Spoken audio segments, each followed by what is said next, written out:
So now I want to turn it over to Anthony Sanchez. He works at a Refresco plant in New Jersey, bottling Gatorade body armor, Arizona iced tea, and Tropicana juices.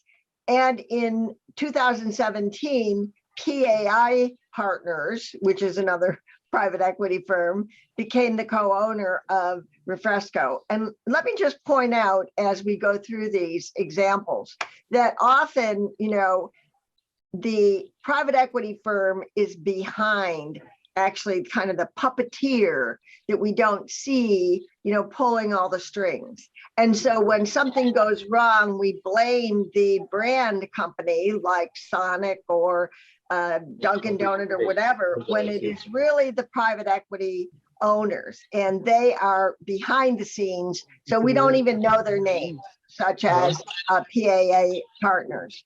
So now let me turn it over to Anthony, who has there were a majority of workers at the plant who voted to join the United Electrical, Radio, and Machine Workers, and commonly known as UEE. And we're going to hear from Anthony on how you did that. Thank you. Thanks for the opportunity. Nice to meet you all. My name is Anthony Sanchez, and I've been a machine operator for 15 years at the Refresco plant. Since Refresco implemented a 12 rather than 8-hour schedule, I have been unable to meet all my expenses. I have 2 young children, ages 8 and 3, who depend on my financial support. Lately, my salary is not enough. I am not eating well because I have to buy cheap food to survive and to support my children.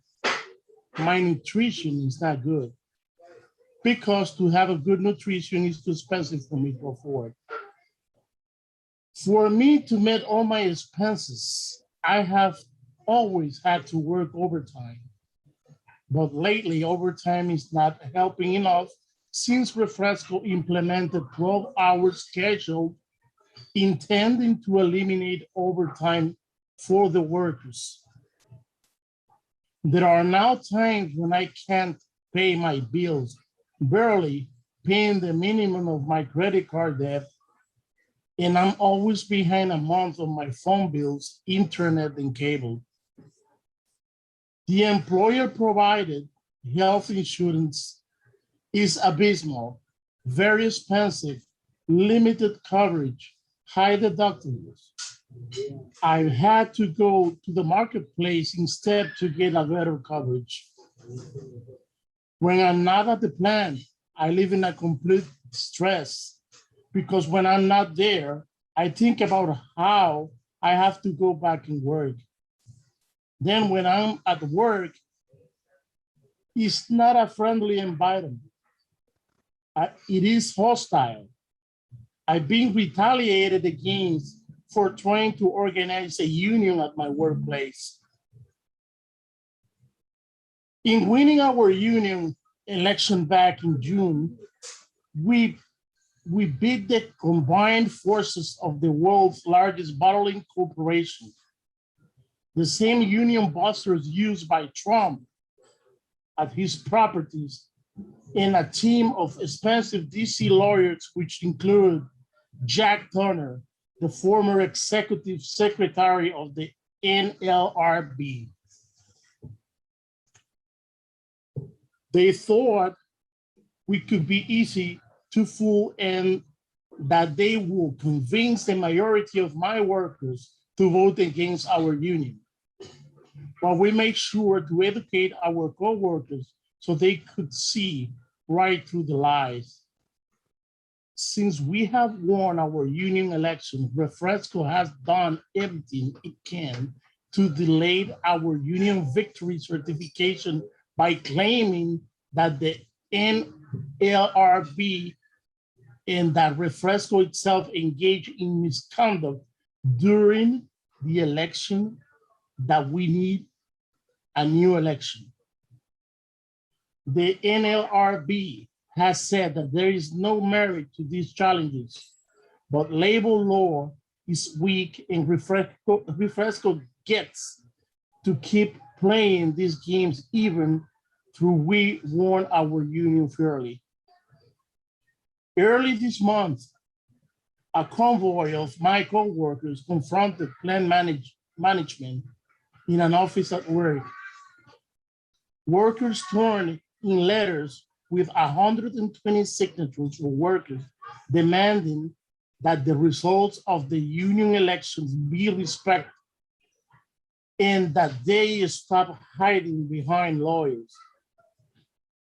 The 120 signatures are even more than the numbers of votes in favor of the union, so Refresco is dead wrong if it thinks it's going to get us to give up.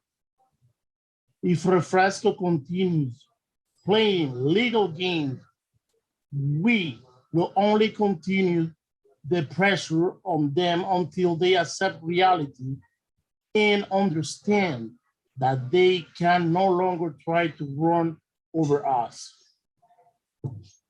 The problems that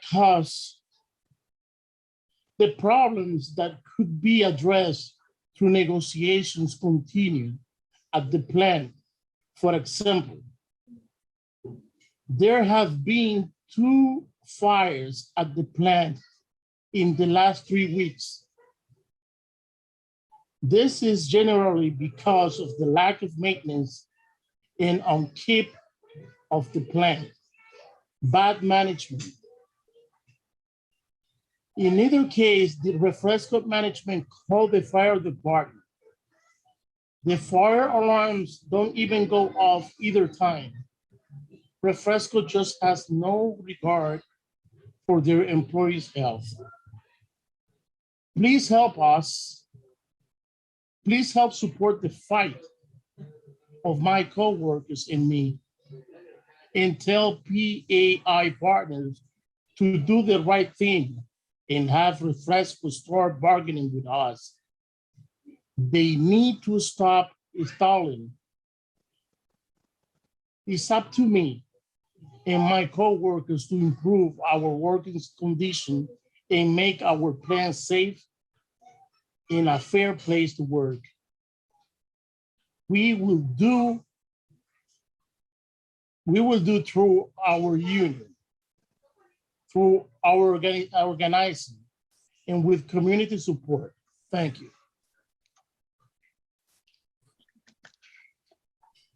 Thank you so much, Anthony. This is an amazing story, a powerful story, and that you have to be doing this all during the pandemic and when so many other things are troubling and challenging for working families. And we wish you the best of luck as you continue in this fight.